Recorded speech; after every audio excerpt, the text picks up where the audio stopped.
chapter 5?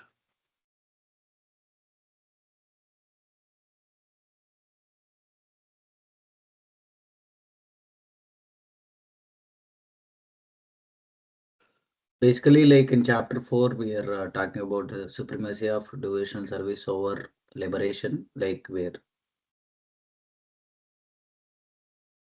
the ultimate desire for bhakti is like devotional service. Yeah, so chapter 4 was, if you can just remember the word Govinda, right? That Yeah. remembrance, the Govinda is the remembrance of Krishna. That desire, right? We have to have inculcate that desire. So that's the highest, right? So now the chapter 5 was that, okay, um, if that's the only thing, then can I forget about the other things? So it puts the guardrail, right? That, okay, yeah, you have to remember Krishna, but then here are some guardrails, right? That we cannot leave our social responsibilities, our family duties, and how to dovetail it together and still keep making the progress, right? So there is a word called yukta vairagya, means using everything of this material world, all our relationship, all the things in the service of Krishna. And that's how we progress on the path of bhakti. Okay. So chapter 5 is just providing those guardrails. Now within that, there is you will, I don't know if you've heard or not, but there are sometimes devotee would say that, oh, you are not following Varnasrama, or there will be I don't know if you've heard or not. Prabhupada once said that 50% of my work is not finished yet. And the other 50% what he wanted to do was about Varnashrama. Okay, so there has been that, okay, did Prabhupada wanted us to follow the Varnashrama? Or why he wanted us to, why he said that 50% of his work is incomplete? And what he wanted to do with the Varnashrama? So that also creates sometimes confusion in devotee's mind that what is the role of Varnashrama in the devotee's life? Because what we heard in chapter 5 that as long as we are doing everything which is favorable for Krishna and not forgetting about Krishna and just following the rules and regulation of the bhakti scriptures, we are good and we don't need to follow anything else, right? It was very clear in chapter 5, right? And what we read from the text from the Bhakti Rasamrita Sindhu, right? So in this section, we are going to specifically talking about the Varnashrama. This is a very nice, you can see analysis, going over the Varnashrama and seeing that how it is linked with the bhakti or not, and as a practitioner, how we should deal with it. Because there are things which you would note as you are a bhakti practitioner, you will notice that even in our family, especially if you're coming from the Indian background, there are a lot of rituals, other things. If somebody dies, you have to do something. Somebody's born, you have to do something. Before you get married, you have to do something. After before having a kid, you have to do something. There are so many samskara. Samskara means the some of the ritualistic process which is recommended, right? Should one follow or not follow? Okay, so that's the analysis we are going to do. So are we good? That what we'll be talking today, right? Okay. Okay. So now the question is a devotee irresponsible or ungrateful if they don't follow the Varnāśrama-dharma? Did Arjuna really follow the instruction of Sarva Dharma Parityaja? Right? What does the Sarva Dharma and Parityaja means? Different. Abandoning all types of religions Very good. for Krishna. Yes. So, Arjuna was said that Krishna says that in 18.66, right? 66 verse of the 18th chapter, they abandon all variety of religion, right? Uh, so here, uh, this is from the Mana Siksha. There is a very nice verse. I'll just read it. Na dharmam shruti gana nirukatam kila kuru vraje radhe Krishna prachura parichayam iha tanuhu sachi sunam nandeshwara pati sutatva guruvaram mukunda prastha tve smara param ajashram nanu nanu manaha. Indeed, do not perform any pious acts prescribed in the Vedas and supporting literature, or sinful acts forbidden in them. Staying here in Vraja, please perform profuse service to Sri Sri Radha Krishna, O mind, unceasingly remember the son of Sachi as the son of Nanda Maharaj and Shri Guru as the dearest servant of Lord Mukunda.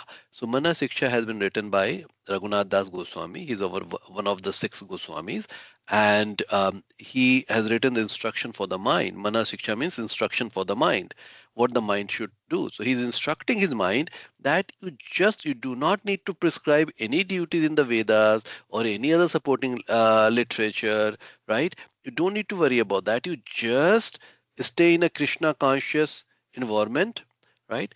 And do the full service to please Radha and Krishna. Always remembering and remember the son of Sachi. Who is the son of Sachi? Gauranga. Yes, Chaitanya Mahaprabhu, right? Gauranga. So just remember Gauranga Mahaprabhu as the son of Nanda Maharaj and Shri Guru, and just serve, right? So basically, just serve Radha Krishna or Chaitanya Mahaprabhu, who came in the form of Radha Krishna combined. Okay, so just another instruction. It is setting the stage that um, this is the mood, right, which Raghunath Das Goswami is telling also. So now we are starting from there and think, okay, and going to look into all the aspects. Okay, so karmi, materialistic, what they accept, what they like, right? So if I am a karmi, so what I accept, whatever I want to do, that's called raga. And what I reject, what I dislike, that's called dvesa. So the materialistic person is always caught up in the raga and dvesa, likes and dislikes. And what is their motivation to go and do that? Prerna means motivation. What is their motivation? Self. I just want to enjoy. Okay, and for that they will accept what they like, or they will reject what they don't like. What does the karmi yogi does? Karmi yogi accepts dharma, right? As per the scripture, what are the do's? So they accept the do's is called dharma, and what they reject, adharma, the things which is prohibited, right? So they reject that. So what is their motivation? They focus on the dharma shastra. So scripture, which is for the dharmas. Okay, what the bhakti yogi does? So bhakti anukule, we have heard about this, right? Whatever is favorable for bhakti, the devotee accept, and whatever bhakti pratikula, whatever is not good for the bhakti, they reject. Okay, and what is their basis on what they make the decision? Bhakti shastra. Okay, scripture, bhakti is scripture. So what is further saying? What is anukul for bhakti and what is pratikul for bhakti? So the devotee will always think whether it is favorable for bhakti or it is not favorable, and then they further think whether it's favorable for my guru. Is it going to please my guru? Cr- and why one is trying to please guru? Because guru is the representative of Radha Krishna. Okay, so that's how they think, that is it going to be pleasing to my guru and Radha Krishna. Okay, and so Arjuna didn't wanted to fight, but he fought because Krishna wanted him to fight, right? And that's the correct understanding of the Sarva Dharma Parityaja. So see, ultimately Arjuna did fight, right? But he fought because it's going to be pleasing to Krishna. It was not that I want to fight. Before, when he wanted to fight, and then he came to the battlefield, and then he saw his teachers, his elders, grandfather, everybody, then he said, I don't want to fight. That's the materialistic knowledge first, right? Then he went to the Dharma Shastra. Oh, if I do it, it will be sinful, or it will, or how I can enjoy. So how I can enjoy is coming from the materialistic platform. I'm going to sin. It is coming from the Dharma platform. But then ultimately he fought from the Bhakti platform, that it was favorable. This is what Krishna wanted him to do, right? So that's exactly how the devotee will think about. Okay, so here is the sixth division. The sixth division of surrender are the acceptance of those things favorable to devotional service, the rejection of unfavorable things, the conviction that Krishna will give protection, the acceptance of the Lord as one's guardian or master, full self surrender and humility. So this is from the Hari Bhakti Vilasa. it says that there are 6 division of surrender. When we say surrender, when we say I want to surrender, what does it really mean? So this means these 6 things. So I'll just repeat it. Just pay attention. This is very important for us. So whatever is favorable, the acceptance of those things which is favorable to devotional service, number 1. Second is rejection of unfavorable things. Third is the conviction that Krishna will give protection in all circumstances. Krishna is going to give me protection. So he is my father, he is my mother. The fourth, the acceptance of the Lord as one's guardian or master. So thinking that, okay, of course, Krishna is going to give protection, but who he is in our relationship, thinking that he is our guardian or master, and then full self-surrender. Everything belongs to Krishna, and then humility. Humility is very important. Uh, Humility is that I am I am very limited. I'm very limited, and I'll do everything under direction of Krishna or my teacher, my guru, right? I am nobody to. I mean, that basically brings the ego down. Otherwise, I think I can go and do this. I will make this change. That leads to lot of egoism. Okay, but when I say that I will do it, it's not that I'm not doing it. I will do it. But what my teacher, guru is telling, or what Krishna is telling through Guru, that's what I am going to follow, and then I'm going to do it really, really well, right? Look at how the Prabhupada disciple did, right? They went to Russia, China, Bangladesh, all the difficult places in the world, right? Even at the cost of their life. Okay, so this is the principle we have talked about. Now we are talking about bringing the Varnashrama. Okay, what is Varnashrama? So you see there are 2 circles. And Varnashrama works on this. Dharmasya sankalpo, adharmasya varjanam. What does it mean?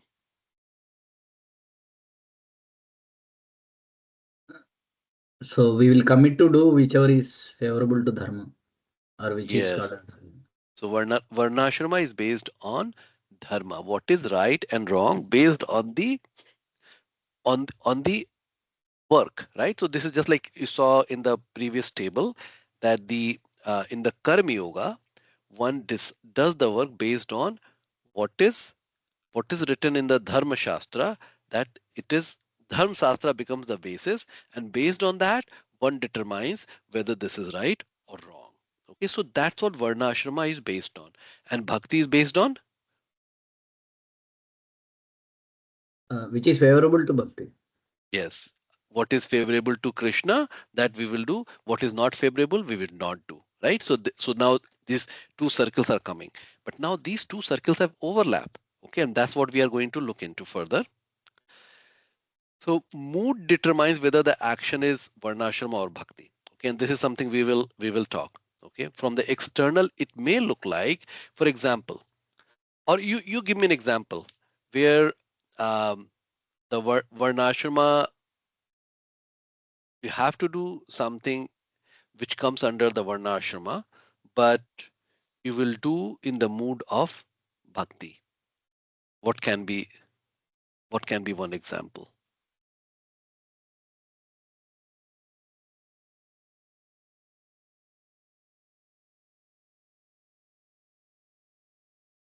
Marriage, Prabhu. Marriage.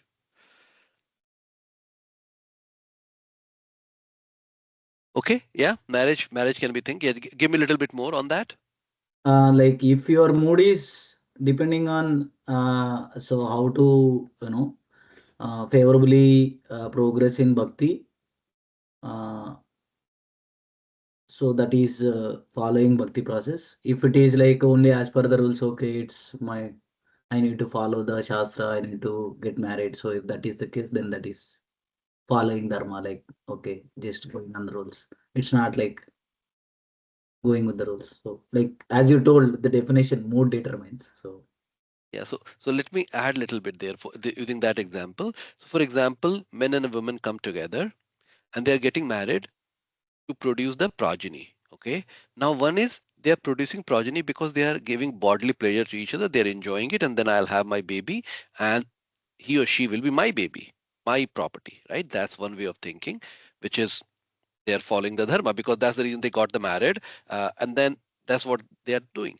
But now that thing can be converted into bhakti by showing the intention that Krishna has given me this particular spouse in my life for my own purification. I have to take care of my spouse because that's what Krishna wants to, and serve him or her to produce the children who can become Krishna conscious, and may this be their last life, right? So you see, same thing, but the inner meaning has changed, right? So that's one example. Other example is, I can give, there are people who do, they are coming from the demigod worship background, and they are following Durga ji or some other demigods, and it's very hard for them to leave out because that's throughout their life they have been doing that.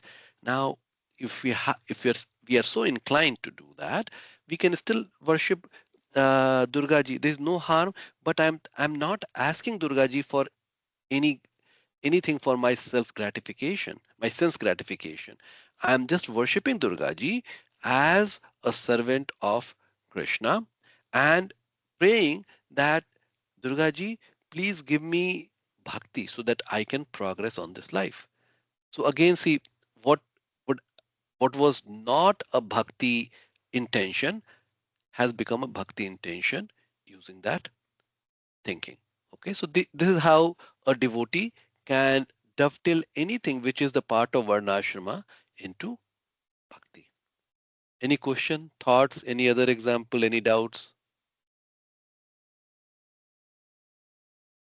Prabhuji, if like someone's doing things like say a farmer, he's doing agriculture and all that, and he usually sells it to get money. But if he's saying, I'm going to sell it, or he's giving a part of it donation, maybe for the temple or spiritual places, and he's using some of the income part of it back into the community as a seva for maybe the bhakjan, that could also, I guess, be Yes, Varnasrama as a bhakti.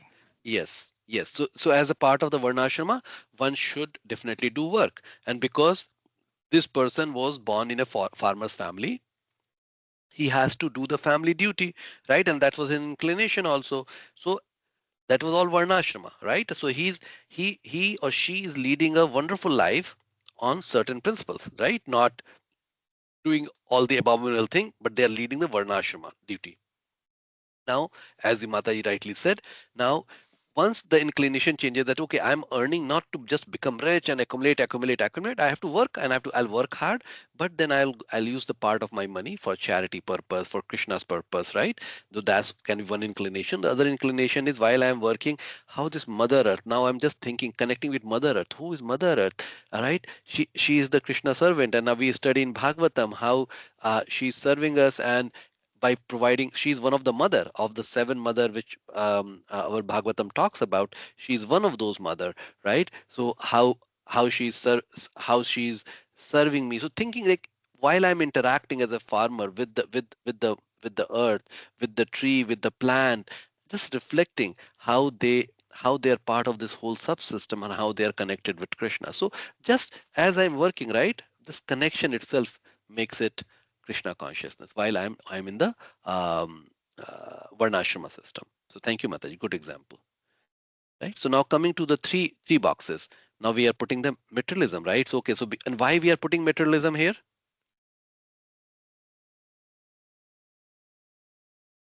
Yeah, to differentiate the intention, bro. Different the intention, and then to show that we are not pure at yet, right?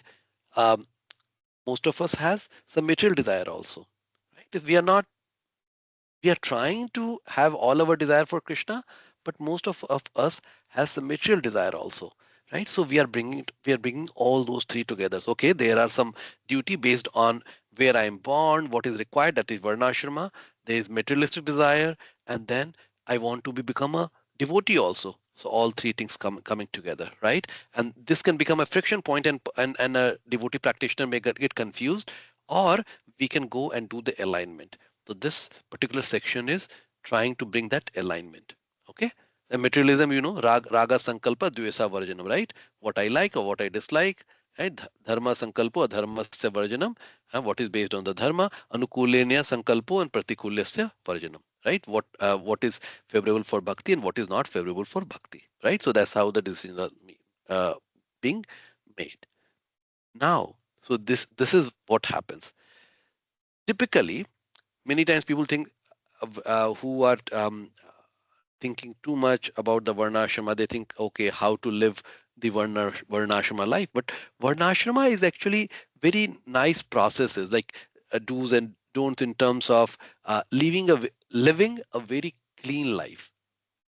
The Varnashrama it gives the rules and regulations to live a very clean life, but it doesn't talk about, okay, transcending that and connecting with Krishna directly, but it provides the basis. And the basis is, see, first we have to come to become to transcendent. What is the we have to and we have three modes, right? Mode of ignorance, mode of passion, mode of goodness. What is favorable of these three modes? What is favorable for us to transcendent these three modes? Mode of goodness. Very good, very good. And Varnashrama brings people to the mode of goodness. So it becomes a building block. So if some people they don't have any, let's say, any regulation, they want to do whatever they like, right? So Varnashrama provide that structure to bring them to the mode of goodness. So if you look, bhakta means the devotee, they are also trying to be a good devotee, right? So naturally, when they're trying to be a good devotee, they're not. If let's say, even in my past, I was doing something bad, because now I'm trying to be devotee, I will stop it, right? I will stop it, and I'll try to follow the good rules and regulation in terms of, okay, getting up early in the morning, taking the shower, not being dirty, right? And eating the good food, not eating the food which is not favorable for me, right? So I am following those things. Okay, so the Varnashrama circle becomes bigger and bigger. So the bhakti, the practitioner, they they do a lot of things which is already recommended in Varnashrama, but they don't do it that I am following Varnashrama. They do it because it it becomes favorable for their bhakti. That's the reason doing. So the intention matters, right? In this case. Now, what is the basis of Varnashrama system, right? So here are the definition of Varnashrama. What does it mean? Okay, so anybody would like to read this definition? Yes, Prabhu. अथ पुंविद्विदश्रेष्ठ वर्णाश्रमविभागशः स्वनुष्ठिस्तस्य धर्मस्य संसिद्धिर्हरितोषणम्. O best of the Brahmanas, the complete perfection of dharma according to divisions of Varnashrama by men is pleasing the Lord. So what is the key here? Pleasing the Lord. Pleasing the Lord. So the perfection of Varnashrama is pleasing the Lord. So see the basis why Varnashrama has been created, to please the Lord. So there goes the definition. So first, this is bringing what is really Varnashrama. Varnashrama is just not the set of rules and regulation. There is a goal. We are doing these rules and regulation ultimately to please the Lord. So it is not that different from the bhakti. For bhakti is, I do not care about any rules and regulation. My focus is Krishna. Varnashrama is not saying that I do not care about the Krishna. It is telling all my actions should ultimately lead to the pleasing the Lord. Okay. Now, so if pleasing the Lord is the ultimate purpose of Varnashrama, right? So here further, go ahead, Prabhu. Yeah. धर्मस्वनिश्चितस्य पुंसां विवेक्ष्येन कदाशु यः नोत्पादयेद्यधिरतिं श्रम एव हि केवलम्. Varnashrama dharma of human being, which does not produce attraction for topics of the Lord, is only wasted effort. What is the key? Shama eva hi kevalam. Yeah, if I'm doing some work which is not helping to generate the attraction toward the Lord, then it's a wastage effort. Okay? It's the work which is a waste. That's what it's telling. Shrama the work which I am doing is just a throwaway work. Basically, staying is a throwaway work. Now, this is a very nice diagram. Okay, so this, if you understand, this will give a very nice understanding. So outside there are three yoga system: Karma Yoga, Jnana Yoga, Ashtanga Yoga. We all know about it. Now, next stage is, so that's people are doing the pure yoga system. But then there are desires, because we are not pure, they are desires. So the karma yogi who say that, oh, karma is my only goal, I really want to work hard and play hard, and but then slowly, let's say, they develop that, I have to connect this work to Krishna. So they are called, but they have the desire, right? So they are called karma mishra means mixture, right? Karma mishra bhakti. Similarly, corresponding is Jnana Mishra Bhakti. So I am a Jnana Yogi. Now I'm saying I am Jnana Yogi, but I have some, I'm inclined to find who the Supreme Personality is, right? And I'm trying to learn, okay, and see, oh, that's his person. So I'm developing that knowledge. So that's a Jnana Mishra Bhakti. Similarly, a Stang Yogi who is relying too much on the controlling the breathing, and then and focusing my realization on the super soul, they are developing the inclination that that super soul who I'm trying to go within, he's a person, he is the supreme, I would like to connect, so I'm developing that bhakti, but my still I'm doing the stang yoga, so that's called yoga mishra bhakti, right? And the middle section is suddha bhakti, means that's the pure devotion, right? So ultimately goal is this, but you see how the circles, so one, as we are on the journey, right? We many times, and it's not that one has to go to the Mr. Bhakti. Actually, the devotee practitioner, most of them, they once they are clear that Krishna is only the goal, they, even though they are fighting their desire, and that's the one of the Bhagavatam verse we have read, where it's telling that sometimes the devotee fall down due to our desire, but then they repent it and they say that, Krishna, I really, I'm struggling with this my behavior or this my desire. Please help me. Right? I just keep falling down due to that. Please help me. But their goal remains Krishna. Right? So they are directly, basically, they are practicing Suddha Bhakti. They are not doing the Mishra Bhakti. But many times some devotee may have a small tinge of desire. Right? So devotee can be in the Mishra category depending on where they are on their journey. Okay. So here, all seven sections. So there are seven, right? Three, six, and seven. There are seven sections altogether. So all seven sectors worship Vishnu. So all fall under Varnashrama, right? But the pure bhakti is 934 is Manmanamat, Madbhakto, and Adhyasana. 1866 is Sarvadharma Sarvadharma Parityaja. Parityaja. Means Manmanamat Madbhakto means always remember, my devotee always remember me. They always talk about me, right? So that's manmana mad bhakto. That's the that's the basis of the pure bhakti. Okay. While these three, the Mishra Bhakti, our Vishwanath Chakravarti Thakur has given it a name, Pradhani Bhuta Bhakti, and so don't worry about the names, okay? But it is just telling there is a technical name for that, right? That's what is mentioned here. The question is, do the Shastras recommend that everyone within the Varnashrama system perform Varnashrama duties as prescribed in the Dharma Shastra? So that's the question. Okay. And what about the Jnana Yogi? So here is something written. Anybody would like to read the English? Sure. Go ahead, Mataji. But for one who takes pleasure in the self, whose human life is one of self-realization, and who is satisfied in the self only, fully satiated, for him, there is no duty. A self-realized man has no purpose to fulfill in the discharge of his prescribed duties, nor has he any reason not to perform such work, nor has he any need to depend on any other living being. See, this is from the chapter 3 of Bhagavad Gita. It is basically telling that if one who has been working but who has got self-realized, for them there is no duty. They are fully satisfied within themselves. There is no duty for them. Okay. Now read this English of this. Go ahead, Jessica Mataji.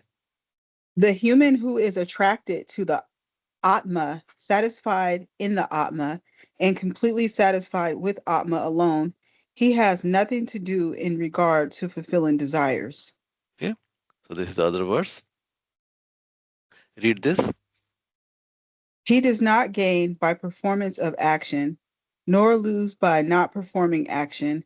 For him, nothing in this world is worthy of pursuing for fulfilling his desires. Okay. So this is about the Karma Yogi, right? So we went over, okay, what the Karma Yogi, what is the definition, what is the goal of Karma Yogi? So these are the three verses we read about the Karma Yogi. Now what about the Stanga Yogi? Okay, go ahead. For the sage wishing to attain yoga, action is said to be the cause of elevation. For the sage who has already attained yoga, cessation of action is said to be the cause of maintaining that state. Okay. And what about the Bhakti Yogi? Okay, read this. Giving up all dharma, surrendering to me alone, I will deliver you from all sins. Do not worry. Okay, so this is the famous verse, Sarva Dharma Parityaja Mamekam Sharanam Bhaja. Okay. So Krishna is telling that he has given all the yoga system in the Bhagavad Gita, and now he's telling at the end to Krishna, Arjuna, just forget about everything, whatever I said. You just surrender. Just surrender, come to me. Just like a very loving mother who's telling that, okay, you should do this, then I'll take means then if you want to live in this house, okay, do this or you do that. But at the end, mom is thinking that, oh, my son or my daughter is having trouble to do. I know even I'm giving instruction, he or she is struggling. So at the time, just out of love, the mom will say that forget everything, okay? You just whatever I am doing, you just whatever I'm saying, you just follow it. You just hold my hand, just follow it. So that's what this verse is all about. Okay. So what is telling? So five of the seven within the disk is not required to do Varnāśrama duty.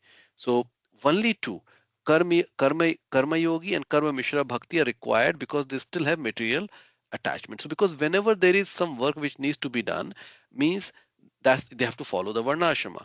Rest all the in other they do not need to follow the Varnāśrama. So it just is developing the basis that we saw that circle, right? So other uh, only the Karma Yogi and Karma Mishra Bhaktas. These are the only people who need to follow the Varnāśrama. That's per the scriptures. Now here, whatever you do, whatever you eat, whatever you offer or give away, and whatever austerity you perform, do that, O son of Kunti, as an offering to me. Okay. So what is the role of Varnāśrama prescribed duty? Then what is the role of the Varnāśrama? Okay. So work should not be okay. So somebody would like to read it. Work should not be given up. Jessica Madai, Oh, let somebody else read it if somebody would like okay. to. Aparna I Mataji or can read Murnali that. Mataji. Yeah. Work should not be given up capriciously without purification of materialistic propensities. Anyone who is in the material world is certainly possessed of the impure propensity for lording it over material nature, or in other words, for sense gratification. Okay, continue. What is the role of Varnashrama prescribed duties? Such polluted propensities have to be cleared. Without doing so, through prescribed duties, one should never attempt to become a so called transcendentalist, renouncing work and living at the cost of others. So basically, what is telling that the purpose of the Varnāśrama-dharma is that when we are doing the action, it helps us get cleansed. So purpose of Varnāśrama-dharma is to purify. Okay, that's what the Varnāśrama-dharma is trying to do by regulating our actions. Okay, so how would a bhakti yogi's heart be purified if he neglects his Varnāśrama duty? And this is kleshagni, destruction of suffering. So here we have seen that, right? So I won't be spending too much of time, but just the picture that um, all our suffering happens due to avidya, which is ignorance. So we think that oh, this is my this is how I should make the decision. And if I'm materialistic, oh, I like it, so that's how I'll make the decision. Or so that's called avidya, ignorance. The basis, the principle which I am choosing, I think that's the right principle, but that may not be the right principle. I think I am very principle oriented, but I have made the wrong choice, wrong principle, and that's called avidya. That leads to material desire, right? So now if a materialistic person, if I am a materialistic person, due to my avidya, ignorance, I'm in the shell. I'm thinking that all the other people, these people who are reading Bhagavad Gita, who are practicing, they are just wasting their time. I don't know why they are wasting time. They should really work hard, and that's what it is. And then, okay, I got some money, I'll go on a vacation, I'll do this. So based on that, due to that ignorance, they have the material desire. And when they have the material desire, then naturally the sinful act will happen. And when the sinful act will happen, then we have to suffer through that. So and this cycle continues. Okay, so this is what the this when one is following the bhakti path, we learned in the chapter 1, six characteristic happens. And the first is kleshagni, the destruction of suffering. So as one is, so the question here is how, question is, how would a bhakti yogi heart be purified if he neglects his varnashrama duty? So it is giving, this is how the devotee hearts get purified, because what we read, that the desire to sin get melted, it gets burned. When the desire to sin gets melted, then the devotee is not doing the sin. And in that's how the cleansing is happening for them. Right? So cleansing is happening, but the bhakti principle itself is very strong enough to get it cleansed. They do not need to follow the Varna Ashrama for that. Right? So cleansing is required, but the cleansing is happening in the bhakti process. So that's the argument which has been made so far. And here's the other argument. So Shri Shikshastakam, right? We read it every day. Jiska Mataji, do you know about the Shikshastakam prayers? Or this is something new to you? Yes, but I don't know it. I know about it. Yeah. There's no need to know the meaning right now. I'm just so you are aware that there is a prayer, right? So um, there are 8 verses in this, and this is the only prayer which Chaitanya Mahaprabhu wrote himself. And the 8 verses, they are like the jewel, like the 8 jewels. And it from the very beginning, from starting the bhakti process to what is the result, what happens, and then what should be the propensity of the devotee, and what how they will get the true love, and what is the true love. It within the 8 verses cover the whole. You can think that it covers the whole Veda, or it covers the whole Bhakti Shastra in just 8 verses. So the first 3 letters is Cheto Darpana Marjanam, which is telling that our Cheto means our conscious, chitta. There is a word actually, chitta. In English, there is a much simpler word, consciousness, but the consciousness include a lot more things which we are not going into. But think it cleanses our mirror of our consciousness cleanly, right? So that's what the bhakti does.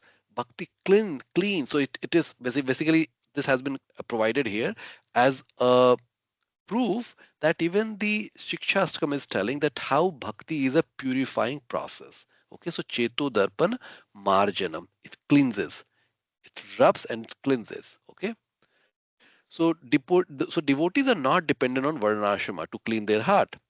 So how would a bhakti yogi heart be purified? Mrinalini Mataji, what to read?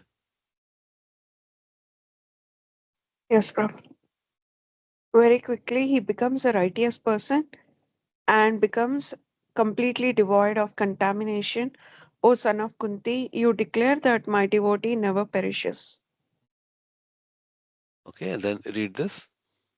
One who has thus given up all other engagements and has taken full shelter at the lotus feet of Hari, the Supreme Personality of Godhead, is very clear to Lord.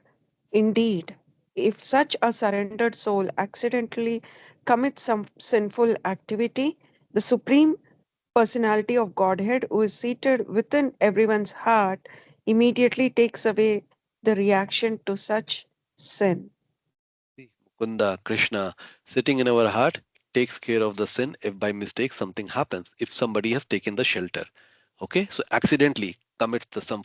So devotees doesn't want to commit the sin, but accidentally because we are not we have made of so much of negative quality and our senses are so imperfect. So some mistakes are bound to happen in the process, and in that case, Krishna comes and take care of this those sin. So go ahead, Srila Prabhupada. Srila Prabhupada, continuous thinking of the Supreme Lord makes him pure by nature. According to the Vedas, there is a certain regulation that if one falls down from his exalted position, he has to undergo certain ritualistic process to purify himself. Okay. Sri. But here there is no such condition because the purifying process is already there in the heart of the devotee due to his remembering the Supreme Personality of Godhead constantly. Therefore, the chanting of Hare Krishna, Hare Krishna, Krishna Krishna, Hare Hare, Hare Rama, Hare Rama, Rama Rama, Hare Hare should be continued without stoppage. Yeah, so this is so this mantra itself is a purifying. So while this mantra is goal of this mantra is to connect us directly with the Radha Krishna. Okay, Hmm. but while we are not there, that's the goal. What is how the journey takes? It's first is going to clean ourselves. It's going to make us aware of our anarthas, our negative quality, and then it is going to give us the strength by which we can get rid of those negative qualities. It will give us the strength by we can get rid of the our negative desire, which is not conducive for Krishna, and ultimately through that cleansing process, ultimately it will take us to Radha and Krishna. Right, so that's what the mantra does. So there is no separate endeavor is required. Right, so this says this will protect a devotee from all accidental fall down. He will thus remain perpetually free from all material contamination. Okay, so now I'll be skipping this. This is the Srila Vishwanath Chakravarti Thakur. So just like we read about Prabhupada, Srila Vishwanath Chakravarti Thakur commentary, some of the part has been given here, which is in a way whatever we have talked about. It just mentioned here, right? So a different emphasis. I'm skipping that. So all said and done. Okay, so now we understand that. Okay, what is the takeaway so far? Now let's talk about what is the takeaway so far from all this discussion. Varnashrama is built to reach the Supreme Lord. Sorry, Varnashrama is Built uh, to reach the Supreme Lord. The rules, whatever are made as per Varnashrama, is meant to reach Him. okay. That was one point. What else? There was a more powerful point than this made in our discussion.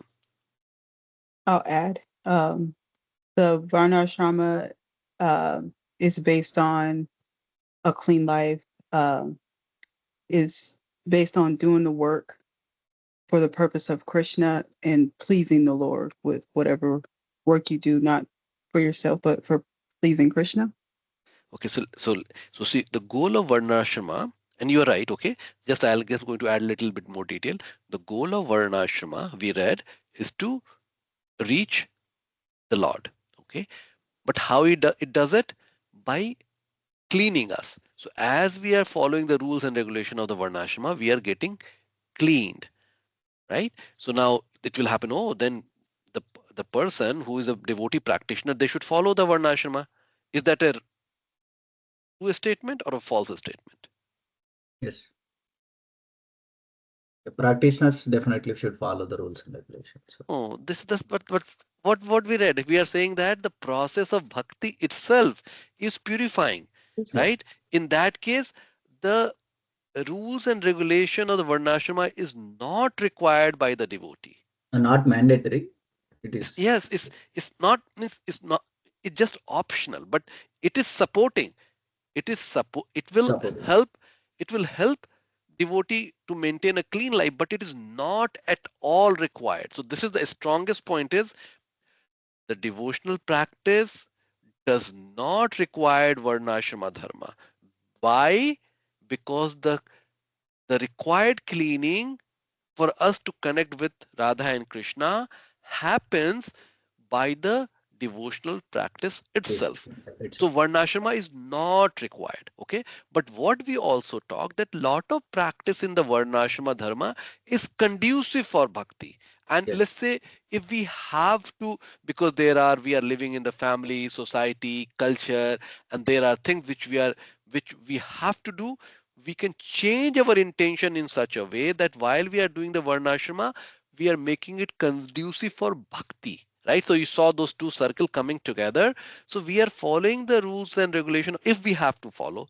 In case we have to follow, we are following the rules and regulation of the Varnashrama so that it makes our bhakti stronger. Right? So it is not giving the support to the bhakti. It is not giving support to the bhakti, but because I have to do Varnashrama due to my family situation. So I'm putting because due to my family situation. In that case, I can have my inclination in such a way that it becomes useful because and anyway is the right thing to do because the Varnashrama itself says that it is for coming closer to the Lord, right? But many people these days have lost that understanding that Varnashrama is for reaching the Supreme Lord. Okay, so that's the reason the definition we brought the citation to prove that the purpose of Varnashrama is to reach the God. Okay, right?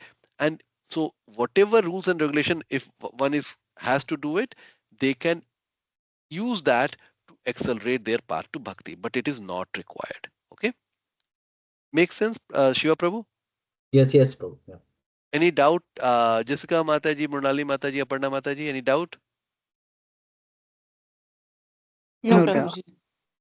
Okay, so now we are talking to the this $1 million question. Srila Prabhupada did say that 50% of his mission is establishing Varnashrama. Now the question is, wow, why did Prabhupada said? So now the question, now you tell me, like before we go to the understanding, this is the remainder part, and we'll try to finish in 10-15 minutes. Why Prabhupada said that? What do you think? Why he said? Uh, How do we If, understand this? if not temple, normally like whole environment he can make conducive so that it helps them not to fall down beyond mode of goodness. Very good. Very good. Okay. Good theory. So option one. So option one is establishing Varnashrama institution as a stepping stone for the outsiders to take up the Suddha Bhakti. So probably why Prabhupada said Prabhupada, he's Acharya, he's proposing, he's teaching the Bhakti Yoga, so he knows that Varnashrama is not required for the devotee. So maybe he said that Varnashrama, he thought that it will help outsiders to take up the Shuddha Bhakti because uh, outside the Varnashrama, people are living the life whatever they think they want to live. So they are living an animalistic life. So at least bringing the people from the animalistic life, not based on principle, to a step closer on the Varnashrama where they can fulfill their desire, but under the rules and regulations of the Shastra. Right? So maybe that's option one. Okay, now, and to prove that, here are discussion. Okay, so Shiva Prabhu, you can just read quickly. Yeah, Prabhupada. No, ISKCON is not going to be social reformer, but as far as possible, we can help. Our main business is how to make everyone Krishna conscious. That is our business. We cannot take up, but if possible, we can take up all the system of Varnashrama, the Malakrishna. If Varnashrama is neglected, then how can there be proper functioning of society? Go ahead. Prabhupada. No, if the society chants Hare Krishna seriously, then it is all right. Never mind, whatever is done, it doesn't matter. Papi tapi jata chilo, Hariname uddharilo. This is the power of Hari Sankirtana. If one is absorbed in Krishna consciousness, so all benefit is there. So long in the bodily concept of life, we require this Varnāśrama-dharma. Otherwise, there is no necessity. Tamal Krishna, yes. Prabhupada. Chaitanya Mahaprabhu, you have read in the 8th chapter, Madhya Leela, talk between Ramananda Raya and Chaitanya Mahaprabhu. So, perfectional life, how begins? This question was raised by Chaitanya Mahaprabhu, and Ramananda replied, it begins with the Varnāśrama-dharma, regulated social life. Tamal Krishna, he rejected that. Yeah, so this is from Chaitanya Charitamrita, where there is a discussion within Chaitanya Mahaprabhu and Ramananda Rai. Ramananda Rai was the devotee of Chaitanya Mahaprabhu, but initially when they're meeting, Chaitanya Mahaprabhu, the way he would do, right? He, with many devotees, he would make them say the things, right? Which is the highest principle. So this is a discussion. He would not say directly. He would just ask the question, and then he would say, "No, no, no. Okay, say something more and something more." So first, Chaitanya Mahaprabhu asked the question. Ramananda Rai says that no, yeah, it's Varnashrama Dharma. We need it. And Tamal Krishna. Tamal Krishna is the sannyasi disciple of Prabhupada. Okay, if you don't know. So Tamal Krishna said he's telling that yeah, in that and Chaitanya Mahaprabhu rejected that. Okay, continue. Prabhupada, not rejected. Yes, it is not very important. Eho Bahya. This is external. Aage kahara ara. If you know something more. Okay, So, so here, eho bhaya means it is just a meaning, right? So when it happened, Chaitanya Mahaprabhu said, "Oh, Varnashrama is external. Tell me a little bit more." Okay, so yes. that's how the whole discussion is happening. Continue, Prabhu. Yeah. So the Varnashrama Dharma is a good help, undoubtedly, but it is not important for Krishna consciousness. Otherwise, how could I start this movement in the Western country? There was no Varnashrama Dharma, but that did not hamper my movement. Now people are surprised how these people have become such great devotees. So it was not based on Varnashrama Dharma. No, because the whole movement is spiritual. It starts from spiritual platform. Aham Brahmasmi, Jivera Swarupahaya, Nitya Krishna Dasa. What does it mean, Prabhu? Explain. So, living entities, uh, Swarupa means like its dharma is to do service to Krishna, or its Always, yeah, or always I be. am Or Nit, go ahead, go ahead. Pranali Mata. eternal servitor of Krishna. yeah, Yeah, Nitya means always remain Krishna Das. Means Krishna Das. always, yeah, always remain the servant of Krishna. That's the nature. Swarup means that's the nature of the jiva, to always be, so be the servant of Krishna. Okay, so that is what it's talking about. Okay, Jessica Mata, you continue from here. Oh, sorry, you actually this one might be forget here. Now just like here is a gap here. Start from here. Now, just like here is a gap. So you go by the bridge, and if you jump over, that is also going. That is also going. So to become Krishna conscious means to jump over the spiritual platform immediately. And this Varnarama system, or this Varnāśrama-dharma, sannyasa, Varna Tagya, Karma Tagya, these are all different steps only. So yeah, so let me explain. So what Prabhupada is telling that, and this Varnashrama dharma, so that we understood. Sannyasa means taking the renounced order of life. Varna tyaga, that I'm abandoning my varna. Karma tyaga, I'm abandoning my karma. These are different steps only, right? So these are just supporting, but these are all external, but these are just supporting. Okay, continue. But if you become Krishna conscious seriously, then you jump over all these steps. You go immediately. Okay, so the Krishna conscious person jumps over all these steps and they get there immediately. So nothing is required. Varnashrama, sannyasa, varna tyaga, karma tyaga, nothing is required. Okay, go ahead. That lift and the staircase. By staircase, you go step by step.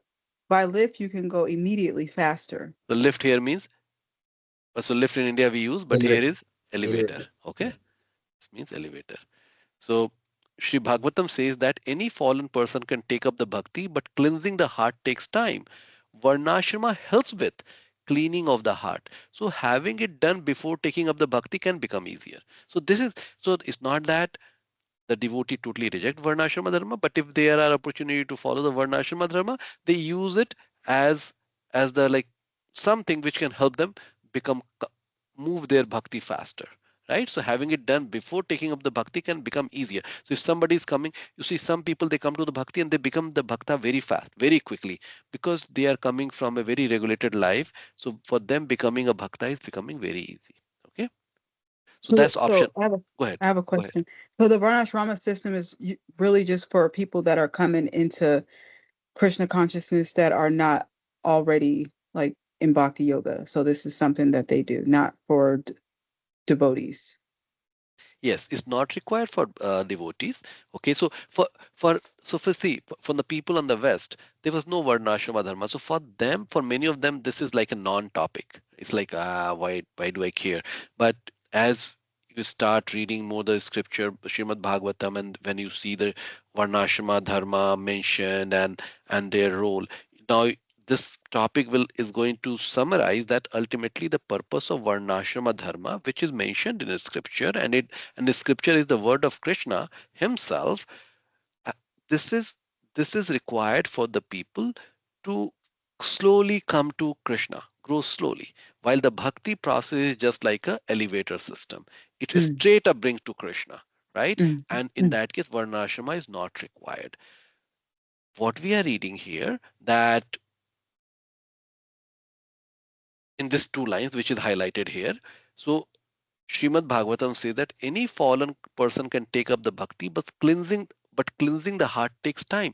So cleaning, we say anartha nivritti, right? We have heard this word, right? The anartha nivritti takes time. Okay. Uh, but for that, Varnashrama is not needed. But if somebody for Varnashrama can help. It says Varnashrama helps with cleaning of the heart, because that is the reason why Varnashrama is there, to clean the heart. So people, especially from the Indian background or the Vedic background, because the Vedic system is there prevalent in other countries also. They are coming from the Vedic background where they have followed certain rules and regulation. For them to follow the bhakti becomes easier because they have already have certain level of cleaning done. Okay, so it becomes easier. That's it. Does it help, Jessica Mataji? Yes, that really helped. Thank you. Very Okay, Christian. okay, okay. So the option two now. So option one. So option one was, what was option one? That maybe Prabhupada wanted it to be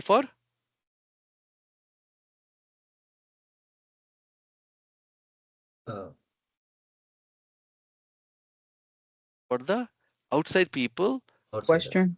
Yes, yes, outside people who are not very inclined, and it can just provide the supporting, right? So establishing Varnashrama institution as a stepping stone for the outsiders to take up to Shuddha Bhakti. So a lot of people, they are not interested in the Shuddha Bhakti, but then giving them the nice life, you say that, instead of living in the city and doing all this abominable work, you can live a very peaceful life, go to the suburb and uh, just have a family oriented peaceful life, marry a person, and do not like indulge with uh, meat eating, intoxication, or living outside the marriage. So just these things itself will elevate them, and maybe they will be able to do that, right? And slowly as they do it, then maybe later they will think about Krishna. So it is just providing them a good life. Even if they don't follow the bhakti, it is providing them a good life in this life, and maybe next life they will become more conducive. Okay, so maybe that's an option one. Okay, and then option two, accepting the varnashrama occupation in the mood of anukulesa sankalpo as a viable alternative for the modern ugra karma lifestyle. Okay, so ugra karma means this is the materialistic life where we are talking, where I was giving the example, right? People don't follow any rules and regulation. So this Varnashrama will provide an alternative, and that's the exact example what I gave right now, right? So maybe that will provide an alternative lifestyle. For example, in the Bhakti studio, we show that even, and there are a lot of people who are still not in the Bhakti, following the Bhakti mood, but they like to do the yoga. They they come to our Ayurvedic cooking classes, they come to our art classes. So they are just trying to, have an entertainment, but in a different way rather than going to the bar or drinking or doing other things, right? So it is just giving them an alternative style. So that's the uh, second alternative. Okay, so here these are the different occupational duties by which men should earn their livelihood, and in this way human society should be simple. At the present moment, however, everyone is engaged in technological advancement, which is described in Bhagavad Gita as ugra karma, extremely severe endeavor. This ugra karma is the cause of agitation within the human mind. And then there is more, I'm just skipping. So it is basically telling that, see, here is saying they go to the nightclub, they smoke cigarette, and they have the sense enjoyment. This is all they think, right? So it is bringing them that there is a better way to do that, do whatever you want to do, but in a better way, right? Some rules and regulations, some boundary condition. So his one's means of livelihood should be extremely simple. As for those who are not grahastha means family people, the brahmacharis, vanaprastha and sannyasis, they don't have to do anything but strive for advancement in spiritual life. Just say that. So you'll see that a lot of people, they are saying that, oh, I do chakra. So it is not the spiritual subject matter, but they, at least they are thinking that, okay, I'll try to balance my body, I'll do the yoga exercise. At least they are trying to do that, at least not doing the ugra karma, means the things which is totally opposite to the spiritual life. Okay, so this means that three-fourths of the entire population should stop sense gratification and simply be engaged in the advancement of Krishna consciousness. Okay, so so there are a lot of things. Option 3: why should the Krishna consciousness movement be restricted only to those who are anya bhilashita sunyam? So the third option, and all these three options are very similar. It seems that uh, they may be one, but the intention is different, right? The third is why should, so giving the people that the spiritual life is not only for the anya bhilashita sunyam, the people who do not have any other desire than the desire to please Krishna. Maybe people just want to grow slowly, and we know that. Actually, I have encountered quite a number of people who say that, I think bhakti yoga is the greatest, but I am not ready. I cannot leave my habit of drinking coffee and tea. I think that's really required, really. And I don't have time to do the chanting. I know chanting is good, I understand, but I do not have time to do the chanting. So there are people like that, and they are very frank to say that. And for that, for them, Varnāśrama-dharma is a great way to move forward. Slowly they will come closer to Krishna, for guaranteed, right? So, so, so, so what this is telling that, that what about people who have desire for bhukti, mukti, and siddhi? Bhukti means enjoyment, mukti means liberation, or siddhi is to get the what is the English word for that? To get the this power, Samadhi. mystic power, Samadhi. mystic power. Some, no, not siddhi. Siddhi is not samadhi. It's mystic power, right? So they can make the things very small, or they become very big, or they can get the stuff from out. Like there are like 8 different kind of mystic power, right? So people want, maybe they have this desire that I would like to become the yogi who has the power to control things, right? So all these folks are worshipping Vishnu, but with desire. So how to make them also feel them at home at ISKCON? We shouldn't judge them, but incorporate them. So Prabhupada wanted us not to judge people because he welcomed everybody. People who are drunkards, who are smokers, who do not follow rules and regulation, he welcomed everybody. A lot of them, they became the pure devotees. Some of them, they became the sannyasis, right? Initiating gurus.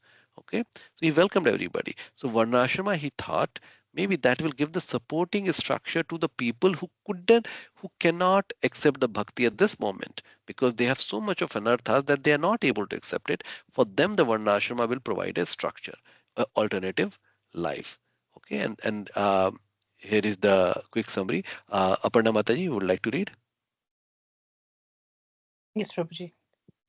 The person desiring destructions of all desires, the person with all desires, and even the person with an intense desire for liberation, if he has good intelligence, will worship the Supreme Lord with pure bhakti.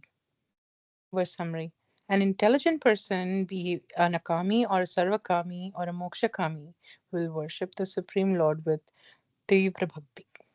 Can you expand this? What is Akami, Sarvakami, Mokshakami is and Tivra Bhakti?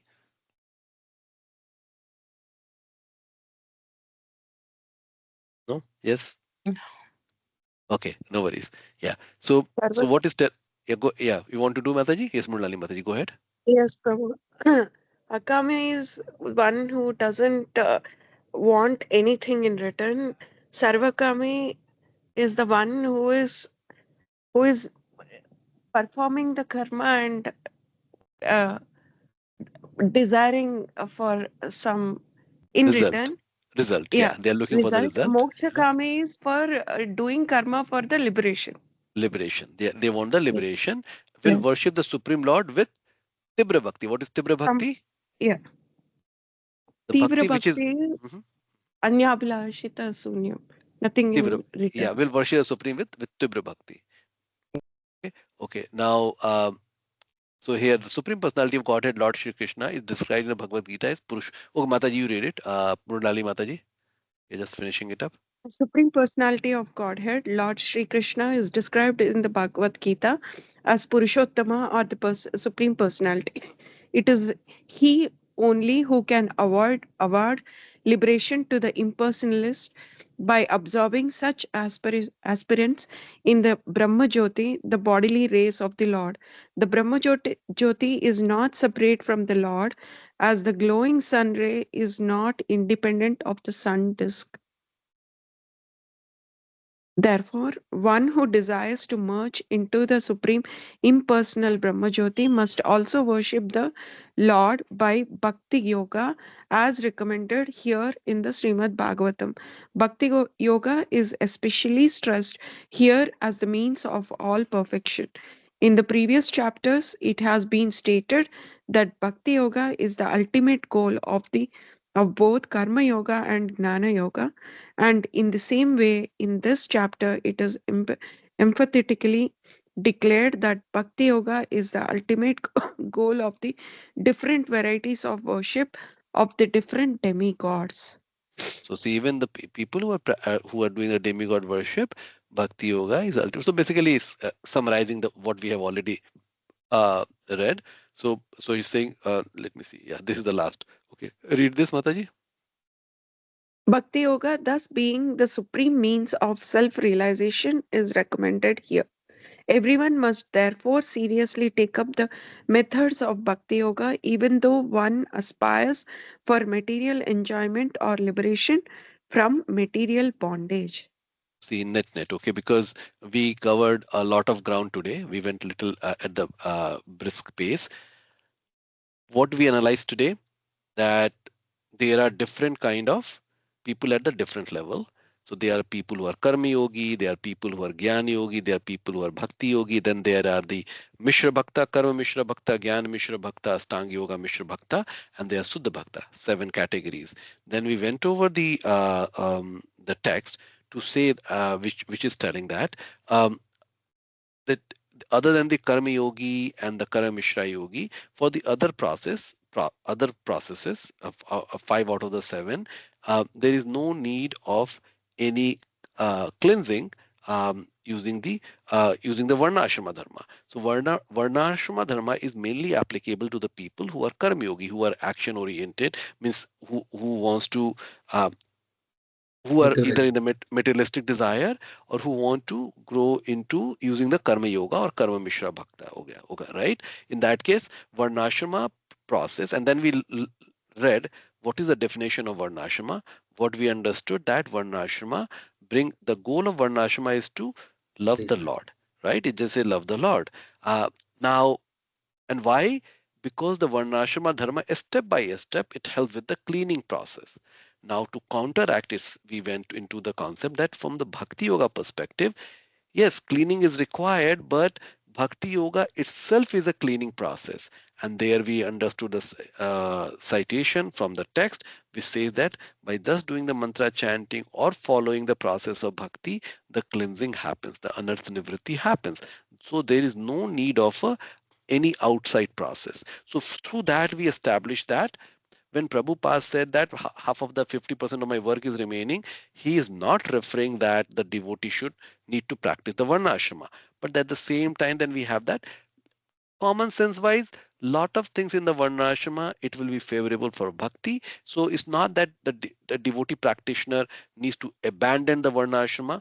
If there are things which they have to do, for example, in the Vedic culture, it is required for the son to make sure they, after their parents have passed away or the forefathers have passed away, annually they go and do certain rituals, okay, so that the forefathers can live happily wherever they are in the subtle state, okay. And it is a prevalent varnashrama process which most of uh, the people who follow the Vedic system, they do it. Now one should not, oh, I should abandon, I should not do it. Rather, devotee do it, but what they do, instead of chanting all the different mantra and getting the priest to do it, they do everything through Vishnu. So whatever what they do, they make the nice prasad, they offer, and then they offer to Krishna, and from there then they go and offer to the forefathers, right? So they spiritualize the Varnāśrama-dharma. So what we learn, that we should not unnecessarily create the social disturbance with that, oh, I'm not going to follow and then have a fight with my family members, oh, I'm bhakta, I don't need to do it. Rather, if the family insists, and you see that's the common is prevalent in the society, you just do it, but you do it with the right intention, right? You do it with the right intention. So that was the conclusion we did. Now then we said it, then why Prabhupada said that Varnashrama is needed, and then there were three options which we discussed. One option, but maybe it was a support system for the outsiders. We are trying to bring the other Westerner people or the people who are not following the Vedic philosophy. For them, is maybe it's a place where they can get started. People want to have a good life, so giving them a structure that you live in a village, you have a cow, and this is the way you live the life, and you can earn your livelihood. And there are a lot of people who wants to live a very good, like they want to live a life in mode of goodness. For them it can provide an alternative model, right? That's the option number one. Option number two, we talked about that the people who do not follow any rules and regulation, right? So in the first case, they they just they're very, they want to have a good life, right? So and so Varnashrama gives them the structure. In this, for the second option was that people are just living a very life of no rules and regulation. They will see that, oh, the people who are living in the Varnashrama, they are much happier, and still in the Varnashrama I can do the things what I want to do. For example, I want to enjoy the sex life. Okay, in the Varnashrama I can marry somebody and I can enjoy the sex life. That's totally fine. Okay, so I'm not doing the ugra karma, so I can do that. So Varnashrama provide that second. That was the second option. And the third option was, Prabhupada said that, what was that? Third option, I also forgot. Restricted not only for Those, yeah. those who are So now, unable. yeah. So they should be, it's not that we should only have the path for the people who do not desire anything, like but Krishna, right? Hey, if somebody has some desire, at least give them the gradual path through which they can come to Krishna. For them, the Varnashrama system. So three these. So Prabhupada, when he said that if 50% of the work is remaining and he wants to do establish a Varnashrama, maybe this is what Prabhupada might be thinking. So, but we definitely understood Prabhupada never meant that Varnashrama should be used for the devotee, because the rules and regulation, whatever, so the all the Bhakti Shastra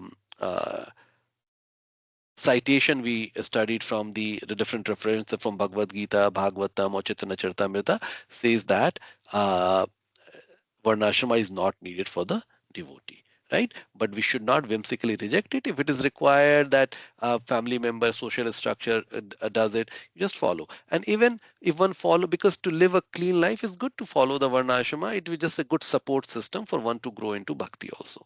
Okay, so it's just think it's a support structure which will enable one to keep walking on the bhakti yoga path in a nice way. But it is required? No, it is not required. Okay, so that was the whole conclusion of the whole discussion. Any question, thoughts?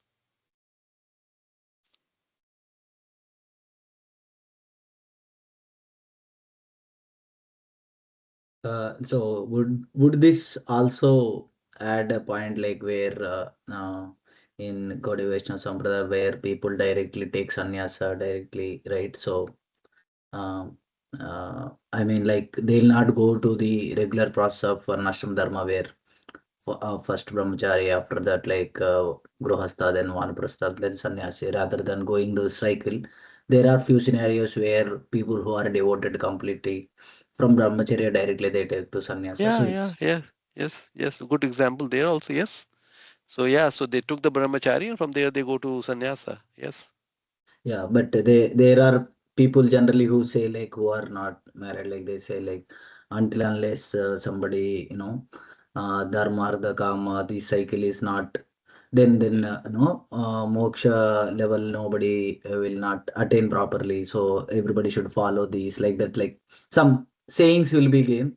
But Yes. here as Prabhupada dismantles this like devotional process would not require Yes. Varnāśrama-dharma. Yes. True. True. Yes. Those four purusartha is not required. Dharma, artha, kama, moksha is not required. Yes. Any other thoughts? Aparna Mataji, Jessica Mataji, Mrinalini Mataji. So I just want to make sure that I understand this. So Prabhupada mainly created this Varnasrama system for people that are having desires of becoming spirituality. They want the spiritual life, but they're not all the way ready yet. They're not chanting, but they still have a desire, so they can still focus on it, but they don't have to do everything at once. It's like gradually.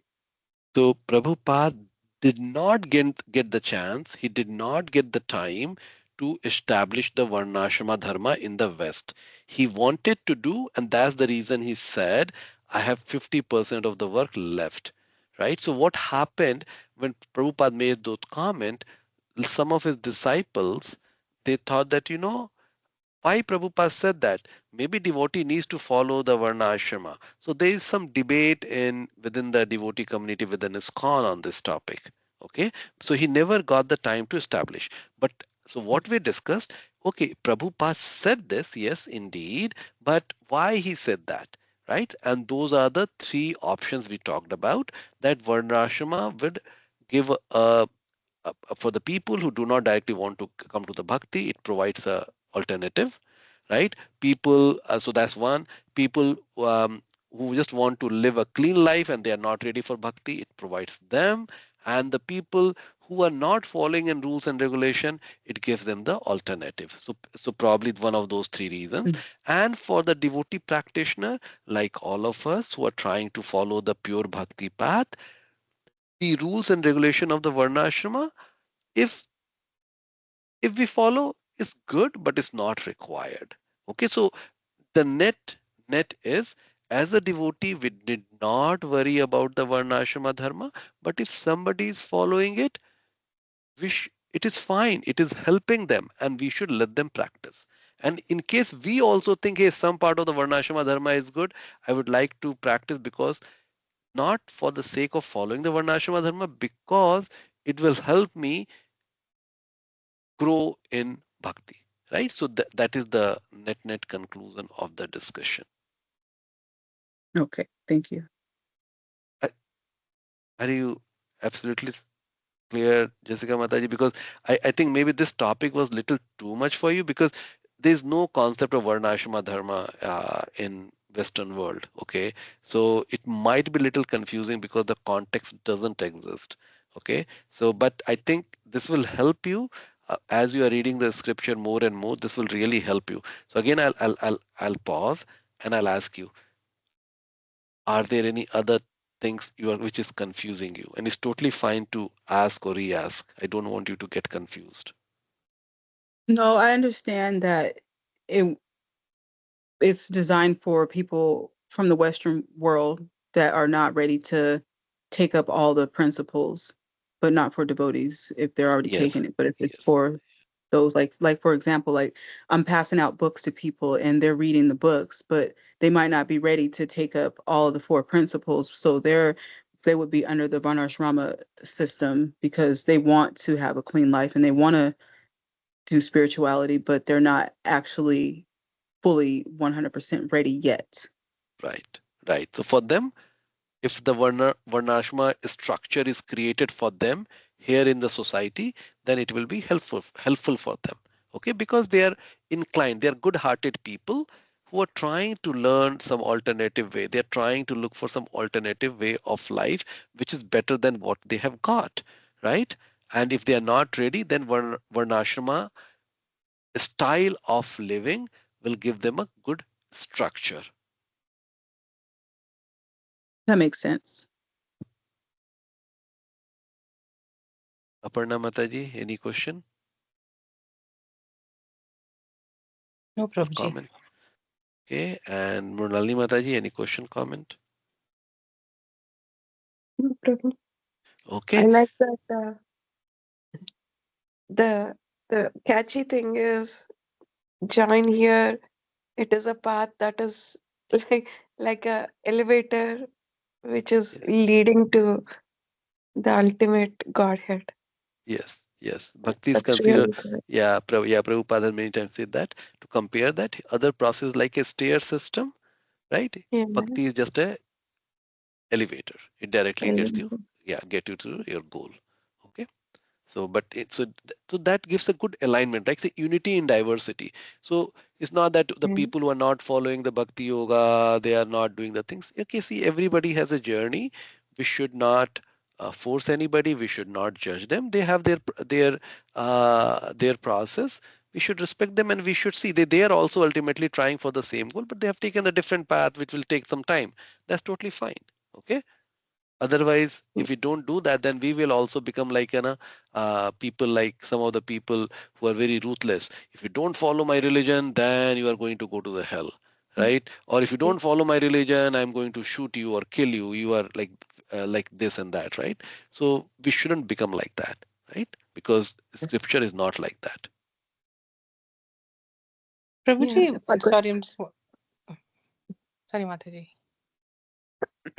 Yeah, I was correlating the chapter. I am at sixth chapter, wherein some of the phrases says following the Ashtanga Marga, everything. The ultimate goal is like reaching to the Godhead, wherein chant the Om, and then follow all the yoga processes, and ensure that you are controlling all the senses so that you are ultimately reaching the God. Now if, when we take to our current bhakti yoga is also a process wherein after chanting om we chant for the Godhead, and we reach to him at the heart. So that is the ultimate goal. So as you said, Prabhu, the ultimate goal is everything is Godhead only, but the Yeah. process, the path is different. Yeah. Yes, for example, so people who chant Om, right? So they are Jnani, right? So they are Jnani, or even the Stang Yogi. They means so Om is the word from Krishna. Krishna himself that I am the sound Om, right? He himself says that. Okay, so but the people typically I'm saying the people who usually you chant Om, they are seeing relating with Krishna in the more impersonal form, right? So ultimately they will go to the impersonal form, and from there they might grow and think that, oh, there is a personal form. And this is in the 18th chapter. Krishna talks about that in 18.65 verse or 63 verse. Okay, he talks about that also. Yeah, so people may come from the impersonal to personal also, right? So there are people like that, or from the stang yoga to bhakti yoga. There are people like that. Yes. Aparna Mataji, sorry I interrupted you. Oh no, it's okay, Mataji. Prabhuji, just when you said the point of like, it being peaceful and, we don't talk about, people going to hell even if they sin. I just, somebody had actually asked this question to me. I didn't have know an answer to how to give them. Was telling that, in this Mahabharata war when, Arjuna is kind of, defeated when he's seeing his relatives and family members. Krishna is telling him to go fight and kill all these people, even though I know there's a bigger concept of this dharma, yuddha, which is going on. But, how come Krishna is not avoiding this whole war and telling him to go in the method of peace, why is Krishna encouraging Arjuna to do war and kill so many people? There are many women who were widowed that day. And why? I mean, and again, I get the big picture of the thing. I know the answer, but when they suddenly asked me the question, I didn't have an answer, because true, Krishna is the supreme personality, and that's why he's surrendering to it. But why is Arjuna surrendering to someone who's telling him to make destruction and not peace? So, Prabhuji, what would be a good answer to that Yeah, question? so see, so I think the answer is in Mahabharata itself, right? So Krishna first tried with all the peaceful means, even up to the stance that he went as the personal, what do you call, uh, Peace messenger. messenger. Yes, Messenger, yes, personal yes, personal Prabhuji. messenger to Duryodhana, and said that, hey, at least give 5 village, because they are Kshatriya, they need to rule something. That's their inclination. At least give 5 village. Still he said no. Right. So Mhm. now in that case, what are the options? Like, can like they what people will say, the people who are asking this question, you ask them what options did they have, Yeah, they didn't have right? an option. They're like, why could he not avoid? If he was God, why did Yeah, he yeah. So cause okay, such a so now big war? So now the I question, don't know. no, so again, because Krishna has given the free will, right? So the question, so this is Isha Upanishad will answer. So is it goes directly here, because people who are asking these questions, they don't know the nature of this world. The nature of this world, and this is very nice way to say, nature of this world is, it is Mm-hmm. perfectly imperfect. I'll repeat, the nature of this world is perfectly imperfect. What does it mean? What do you understand by this? That everything is flawed, but it somehow works in a perfect way. No, it has been created by design to be seemingly flawed. So people Oh, think that, oh, why disease exists? If Krishna is a god, he could have created a planet there is no disease. Why he created a planet where there's so much of disease? Why he created a planet where people die? Why he did that? Why he created a planet where relationships are so bad? People mm, judge each other. He could have created, means we can argue, right? He's God. He could have created that. Why he created right. this? Like he doesn't know how to create the earth. Means in that case, then he's not God. If Krishna doesn't know how to create a place where there is complete harmony, then he's not a God.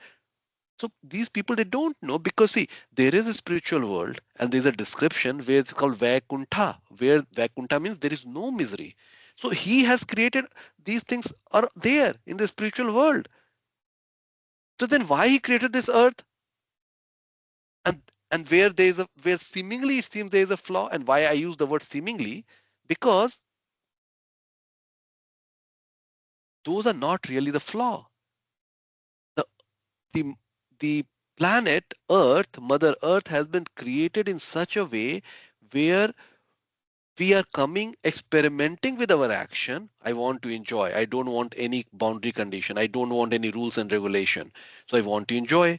If I enjoy, then I have to suffer the consequences. So this mother, the rules have been created by which I can learn. This is a school, or some give the analogy, this is like a hospital. This might be a better analogy for you. This is a hospital where the patients, very ill patients, like all of us, Mm-hmm. are being treated by the doctor, and the doctor is Maya Devi, because she is telling that, okay, you should not do this you should not eat this, because you already have the ulcer in your stomach, and you should not eat this, but still I go and eat it, then I have to suffer. Many times doctor has to leave, okay, then you suffer, or you eat this medicine which is very, very bad medicine, or you have to go through the surgery.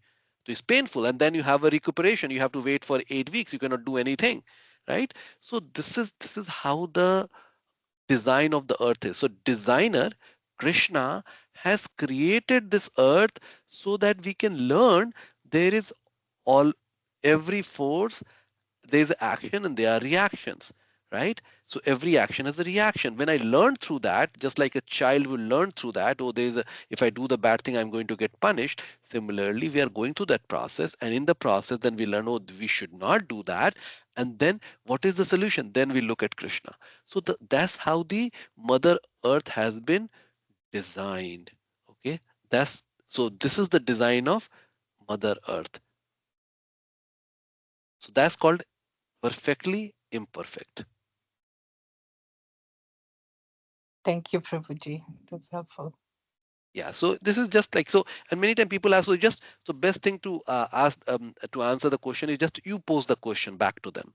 What do you think that what option he had, and then what do you think? Like what do you think about this earth? Like though they are Duryodhana people, like he could have he's a god. He shouldn't create the people like Duryodhana, right?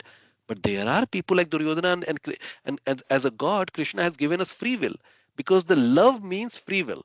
He if he wants, he can make us all straight one day, one moment, not one day, one moment. But then it's not free will. It's like putting the gun on my head, right? So Krishna is not a friend like that. He's not a lover like that. He gives us the free will and he says that if you like, you love me. You don't like, you don't love me. It's fine. I'm happy, right? Yes, Prabhuji. She All lost right. signal. Yeah.